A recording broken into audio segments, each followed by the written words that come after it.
Vamos fazer a leitura no verso 68 do capítulo 6 do Evangelho de João.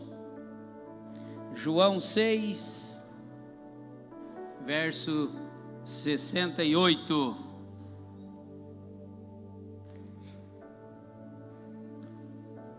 Graças a Deus. A palavra diz: respondeu-lhe Simão Pedro: Senhor, para quem iremos? Tu tens as palavras da vida eterna. Amém? Graças a Deus. Pode estar assentados, irmãos? Nós temos testificado nesses dias o levante do inimigo contra o povo de Israel. Eu confesso que não tinha ainda prestado atenção na história recente, né? A gente conhece a história bíblica, a gente testifica e crê em tudo o que a Bíblia nos relata. Historiadores declaram, né, a conformidade daquilo que a Bíblia diz.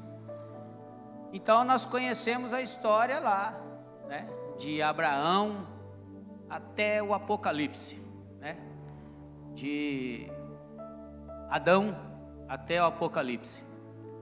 Mas na história recente, muitas coisas acontecem que muitas vezes a gente não se atenta.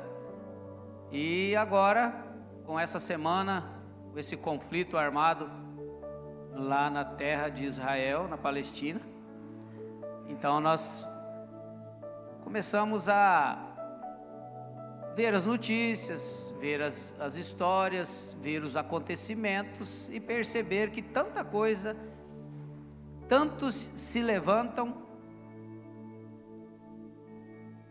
para cair, quando se levantam contra o povo de Israel. E nessa noite nós estamos aqui reunidos num objetivo de agradecer a Deus, demonstrar a Deus a nossa gratidão pelo fato de que no momento em que Jesus foi erguido na cruz, Ele deu a sua vida por nós. O véu do templo se rasgou de alto a baixo e nos deu livre acesso a Deus nosso Pai. Quando Deus forma o primeiro casal, criação divina, genuína, porque nós podemos pensar em tantas outras coisas além disso, que a Bíblia não relata. Mas quando começa a história do homem, Adão, Eva, então Deus forma um casal para representá-lo numa terra devastada, numa terra dominada pelo inimigo que havia sido expulso do céu. E então Deus dá toda a autoridade para o casal e deixa eles à vontade, conforme Ele nos deixa à vontade hoje. Nós temos uma escolha. Se nós estamos aqui nessa noite, é porque nós escolhemos buscar em Deus o perdão dos nossos pecados, escolhemos estar de conformidade com a palavra e saber que no momento em que erramos, temos um advogado, Jesus, para nos defender, porque quando nos arrependemos, pedimos perdão, então sabemos que temos essa oportunidade de receber o perdão.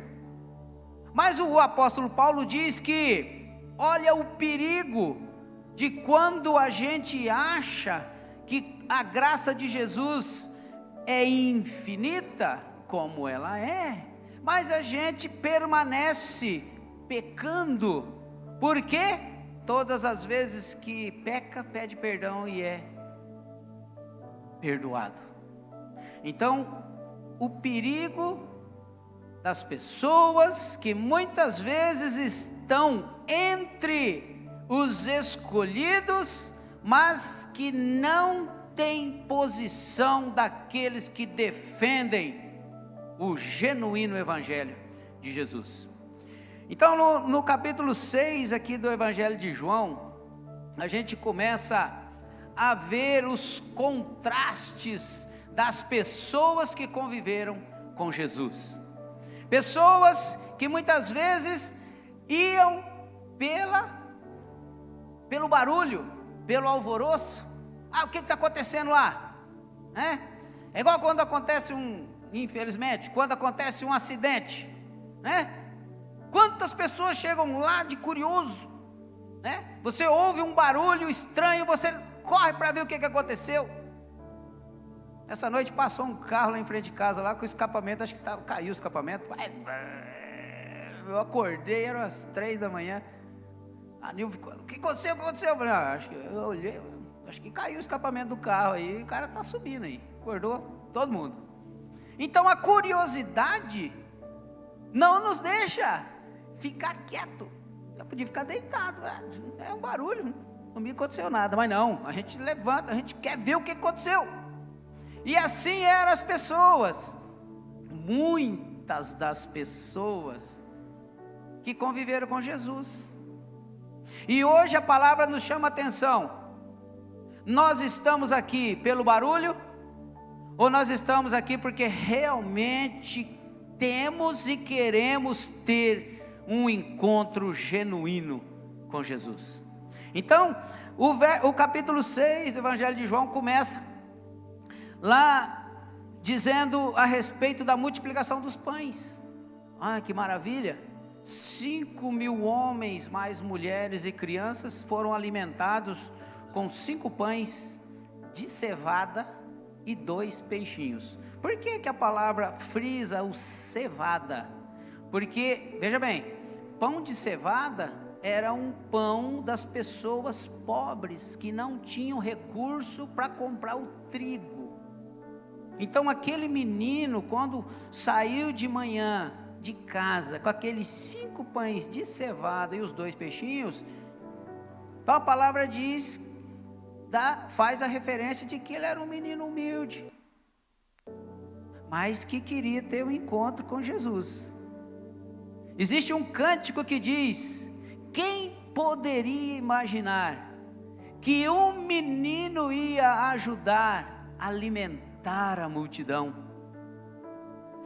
Será que nós somos semelhantes a esse menino, que saímos de casa pela manhã com o objetivo de ser útil, de ajudar, de honrar com a nossa palavra?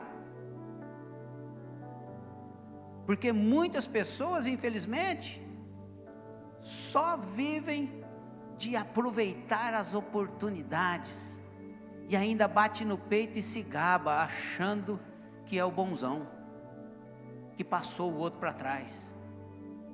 Então, começa o capítulo 6 com a multiplicação dos pães. Então Jesus vai falando, e o povo em volta, e via que ficam maravilhados. Aí lá no verso 15, o povo está entusiasmado,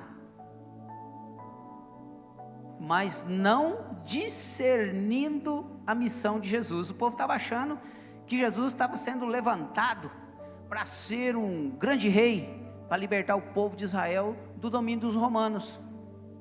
Porque, infelizmente, toda a vida, toda a história, o povo de Israel teve seus altos e baixos. Pecado dominava, Deus entregava o povo na mão para ser cativo. E hoje, como que estamos hoje?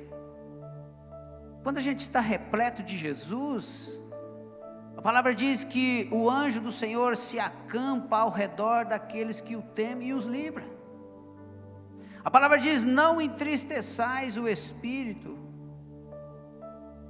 A palavra diz que nós não sabemos orar como convém, mas o Espírito intercede por nós sobremaneira com gemidos inexprimíveis. Olha só, quando eu estou no compromisso, apesar das minhas falhas, apesar das minhas fraquezas, quando eu estou no compromisso, Senhor, eu quero te servir, eu quero dar testemunho de Ti. Então nós estamos amparados pelo Espírito. A palavra diz que Jesus, depois que foi batizado, ele foi ao deserto, ficou 40 dias em jejum, em oração, consagração, e ao término dos 40 dias ele teve fome, e o inimigo chegou e quis aproveitar a oportunidade, mas a sabedoria do alto regeu as palavras de Jesus e botou o inimigo para correr. Como que nós nos comportamos no momento que chega a tentação? Será que a gente pede a misericórdia de Deus, freia a nossa língua, ou será que a gente sai xingando, murmurando?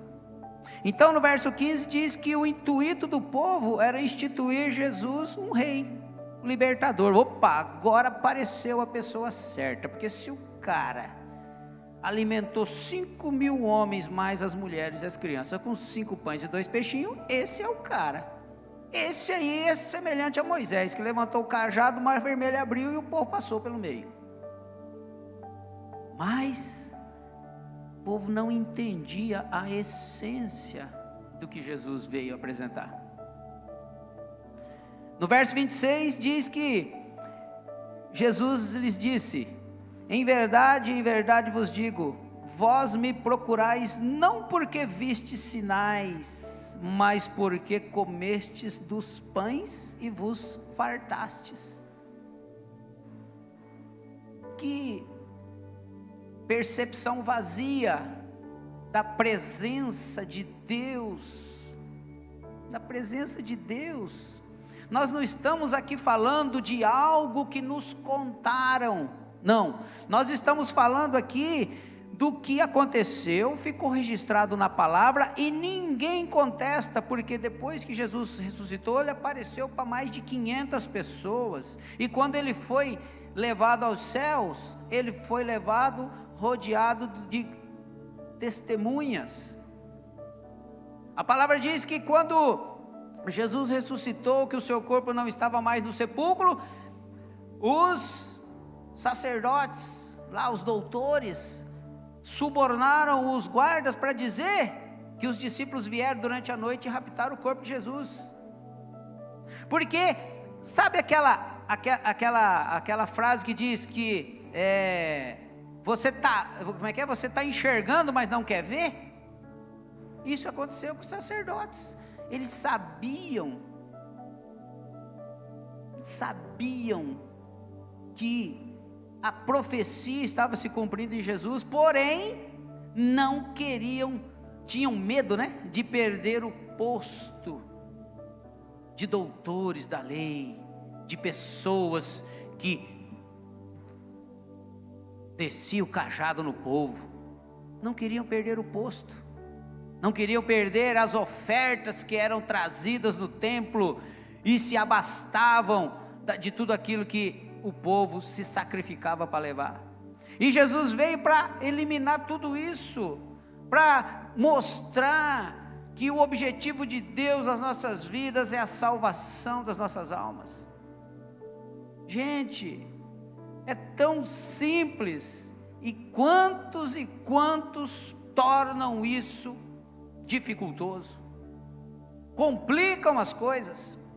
A palavra está nas nossas mãos, é tão simples, mas quantos e quantos caminham quilômetros e quilômetros a pé, sob sol escaldante, debaixo de chuva, para pagar um trato que fez com um ídolo. A palavra é clara, só não vê quem não quer. Então, muitos procuravam Jesus pelo alimento. Aí lá no verso 42, no mesmo capítulo 6, os judeus diziam, porque Jesus explicou para eles: eu não estou aqui para alimentar vocês com um alimento que só enche o estômago. Eu sou o pão vivo que desceu do céu. Aquele que crê em mim, aquele que comer de mim, terá vida eterna. Aí os judeus começam a murmurar, falam: pá, mas esse cara está dizendo que nós vamos ter que comer da carne dele? Olha, como que o inimigo cega a mente das pessoas. Quantos e quantos estão dentro das igrejas, ouvindo a palavra, mas não consegue discernir aquilo que é o objetivo de Jesus: oferecer o seu corpo, oferecer a sua carne, o seu sangue, para remissão dos nossos pecados. Porque uma vez o pecado, quando entrou lá no Éden, então Deus instituiu que sem derramamento de sangue não haveria perdão dos pecados. Então, no verso 42, os judeus dizem: não é este Jesus, o filho de José? Acaso não lhe conhecemos o pai e a mãe? Como, pois, agora diz: desci do céu? Como é difícil o coração do incrédulo. Como é difícil. Pessoas que eram levadas pelos argumentos daqueles que conheciam a palavra, que conheciam as profecias, mas que fazia de tudo para que o povo continuasse cego. Será que hoje ainda existe isso? Quantos e quantos falam em nome de Deus, falam em nome de Cristo, não, nós somos cristãos, mas induzindo o povo ao erro, induzindo o povo à cegueira. E aqueles que ouvem e não buscam na palavra, continuam sendo enganadas, conduzindo como ovelhas para o matadouro. Então os judeus dizem isso: esse aí é um comedor de feijão, esse aí é um comedor de feijão, é filho de José, é filho de Maria, ela é filho do carpinteiro, e aí vem dizer que é filho de Deus. E nós hoje, quando nós dizemos que somos filhos de Deus, nós colocamos em prova também as pessoas que não têm fé. Veja bem, uma vez quando a gente aceita o Senhor Jesus, pede perdão dos nossos pecados, começamos a procurar andar em retidão, procuramos desviar os nossos pés do caminho do mal. Precisamos estar pronto para a hora do vamos ver. Tem muitas pessoas que estão sequestradas lá agora, lá na guerra, que estão dando carta branca para o governo de Israel. Pode acabar com tudo, nós estamos aqui, nós vamos morrer junto, mas pode varrer aqui. E nós, se fosse necessário dar a nossa vida por aquilo que nós falamos todos os dias, a hora que chegar a hora do vamos ver, será que a gente tem coragem de falar isso? Não, pode, é aqui na igreja aqui, pode varrer tudo, estamos tudo pronto.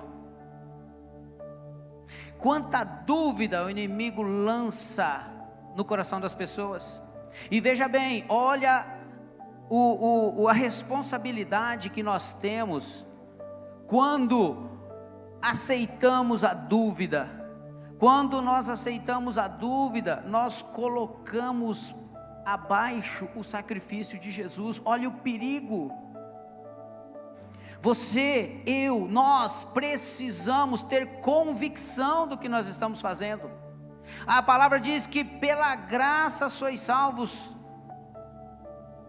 não é por obras, não vem de vós, para que ninguém se glorie. Nós precisamos estar realmente conscientizados de que nós somos salvos pela graça de Jesus. Nós devemos estar conscientizados que, uma vez conhecendo a palavra, não temos mais como voltar atrás. Nós temos que estar conscientizados que, se não estivermos de acordo com a palavra, não haverá condições para a salvação. Mas a partir do momento que a pessoa se acostuma a viver de qualquer maneira, acha que vai receber a salvação de qualquer maneira. Infelizmente não. Infelizmente não. Porque Deus, Ele é justo. Hoje nós temos a graça de Jesus, conforme eu já disse, Jesus como nosso advogado para nos defender. Mas vai chegar a hora que Jesus vai ser o juiz. E o juiz, ele dá a sentença. Então, os judeus estavam junto com Jesus, mas não criam. Viam os sinais, maravilhas, prodígios, mas não criam. Não queriam admitir. Nós precisamos hoje admitir que nós dependemos inteiramente da graça de Jesus para que sejamos salvos. Nós precisamos admitir isso. E precisamos ter consciência e convicção. Por quê? Porque esse negócio, talvez, você está salvo, meu irmão? Se Deus quiser, não, Deus quer, Deus quer. Existem coisas que nós fazemos se Deus permitir, né? Eu saio lá de Londrina meia-noite e coloco no grupo: boa noite, pessoal, estou saindo do depósito, amanhã às 7 da manhã, se Deus permitir, estarei aí. Porque a palavra diz também que o homem faz os seus planos, mas quem diz o sim é Deus. Nós não sabemos o instante que vai ser daqui a pouco. Porém, tem pessoas que, quando é confrontado na palavra de Deus, né, a respeito da salvação, se Deus quiser. Então, nós precisamos ter convicção. Veja bem, grave isso. Você precisa pisar a cabeça da serpente. Você precisa declarar que é salvo em Jesus Cristo, para não anular o efeito da sua morte na cruz. Então Jesus estava junto com eles, mas eles não queriam acreditar. No verso 52 diz: disputavam, pois, os judeus entre si, dizendo: como pode este dar-nos a comer a sua própria carne? Então é a sagacidade do inimigo. O inimigo é sagaz, ele coloca dúvida, ele deixa o homem indeciso, o homem não consegue realmente tomar posição, ele tem altos e baixos, ele não consegue permanecer, não consegue ter uma constância. Existe um verso do apóstolo Paulo que diz: sede constantes e operantes no Senhor. Então, não deixa que a sagacidade do inimigo confunda a convicção que você precisa ter de servir a Deus. Aí no verso 60, muitos dos seus discípulos, tendo ouvido tais palavras, disseram: duro é esse discurso, quem os pode ouvir? Porque quando os judeus levantaram a dúvida a respeito, ele está dizendo que nós temos que comer da sua própria carne, que loucura é essa? Então Jesus os interpela e fala qual realmente é o motivo pelo qual ele veio aqui à terra. Mas daí, quando Jesus fala realmente como as palavras que deveriam ser ditas, o povo acha que é impossível. É impossível. É impossível fazer o que esse homem está dizendo. Está vendo? Tem aqueles momentos de fé e os momentos de indecisão. Os momentos de vamos para cima e os momentos, não, eu não posso. Quantas pessoas vivem o eu não posso? Ah, eu não posso. É assim que o inimigo confunde e deixa as pessoas desanimadas. Então o que os discípulos dizem? Não os 12 apóstolos. Os discípulos eram as pessoas que, digamos, tinha os 12 apóstolos, aí tinha os discípulos que sempre estavam junto com Jesus, criam, e tinha a multidão. Então nesse momento aqui, do verso 60, a multidão já tinha esparramado, só ficaram os mais de perto. Aí agora esses mais de perto dizem o quê? Duro. É esse discurso, quem os pode ouvir? E nisso começa a esparramar.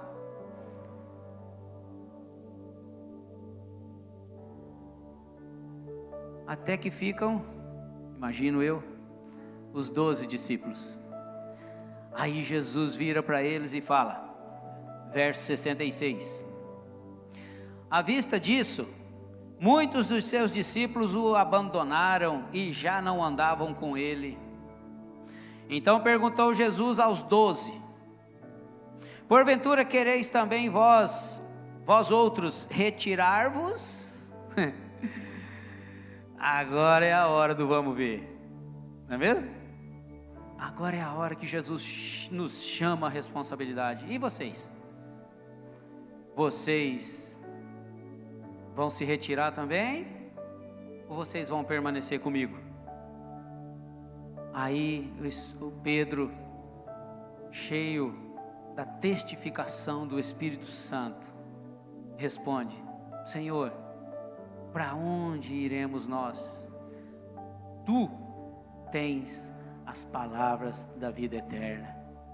Nesse momento, o diabo cai por terra, porque nesse momento nós confessamos que só Jesus tem as palavras da vida eterna.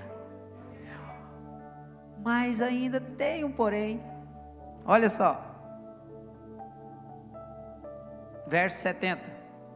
Replicou Jesus: não vos escolhi eu em número de 12? Contudo, um de vós é diabo. Referia-se ele a Judas, filho de Simão Iscariotes, porque era quem estava para traí-lo, sendo um dos 12.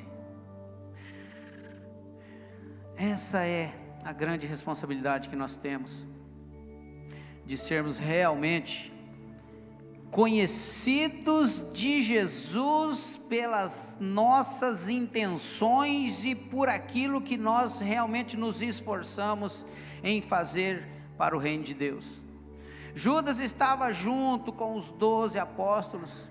Jesus o advertiu por diversas vezes: olha, o pecado está à porta, cabe a você dominá-lo. Hoje Jesus nos chama a atenção. O pecado, ele nos rodeia, e ao mesmo tempo nós estamos, como foi lido na introdução do culto, rodeados de tão grandes nuvens de testemunhas.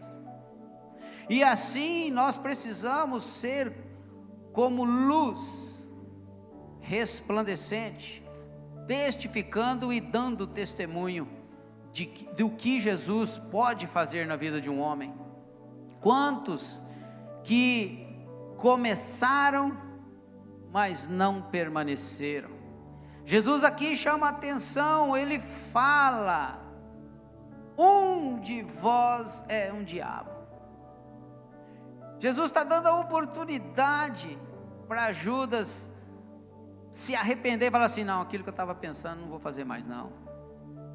Não, aquele plano que eu estava, não vou fazer mais, eu vou permanecer. Eu estou vendo que Jesus está me dando a oportunidade, eu vou permanecer. Depois disso acontece aquele episódio com Pedro. Pedro testifica aqui: Senhor, só tu tens as palavras de vida. Mas quando Jesus é preso e é levado, bate o medo, e Pedro então nega ser apóstolo, discípulo de Jesus. Mas depois, quando ele cai em si, ele tem aquele momento de fraqueza, mas ele cai em si, ele se arrepende, e Jesus o perdoa.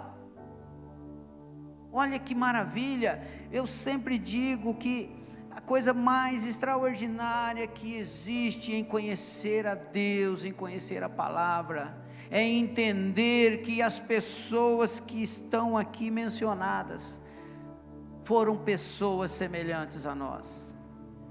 Jesus deixou bem claro que se crerdes em meu nome, coisas maiores farão. Por que nós não fazemos? Mas que maravilha a graça de Jesus nas nossas vidas. Então nesta noite a palavra nos confronta para que nós possamos realmente buscar o objetivo de conhecer a Deus, conhecer a Jesus de uma maneira genuína, deixar para trás todo medo.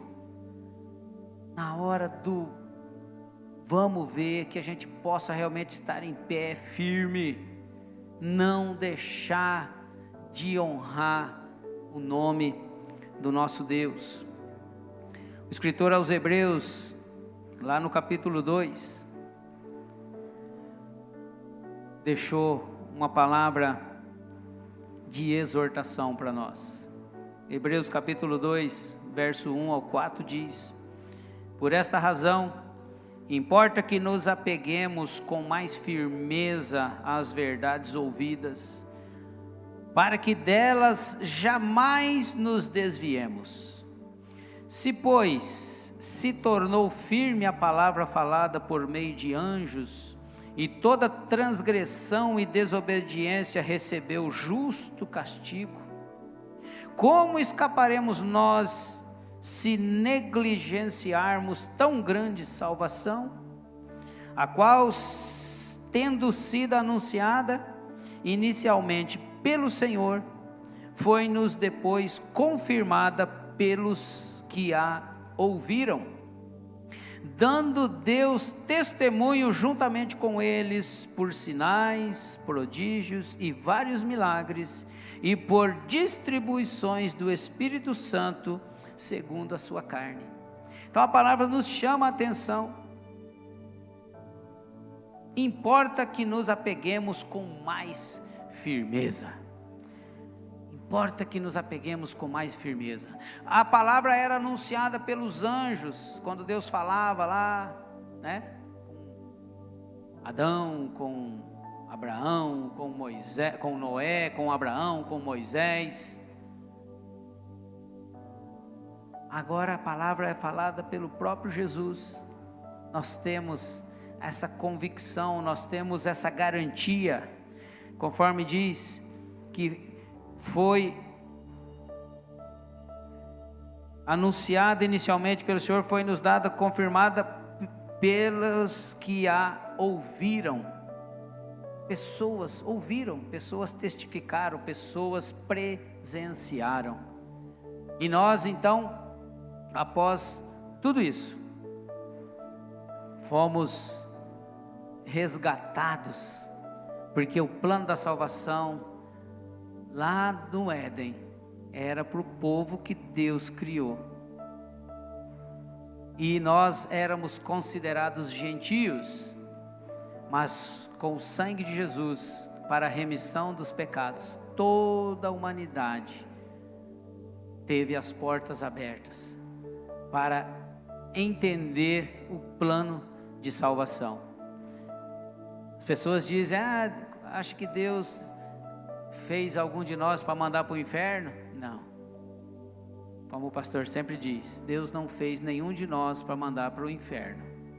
O inferno está sendo preparado para o diabo e seus anjos, seres celestiais que rebelaram contra Deus e foram expulsos.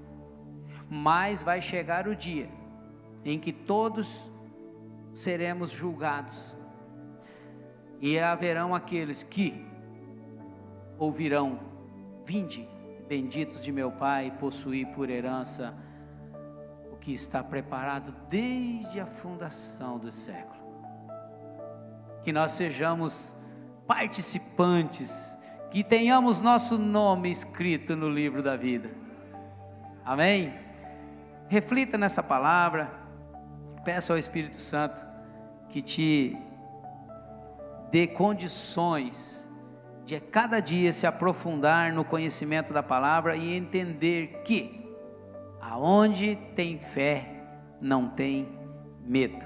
Amém? Que nós possamos discernir a missão de Jesus e que não sejamos incrédulos, que realmente possamos testificar que Jesus veio para nos salvar, para nos dar condições, para nos dar livre acesso ao trono da graça. Que Deus abençoe a todos em nome de Jesus. Quero convidar o pastor. Vamos nesta noite entender o chamado de Deus nas nossas vidas. Amém.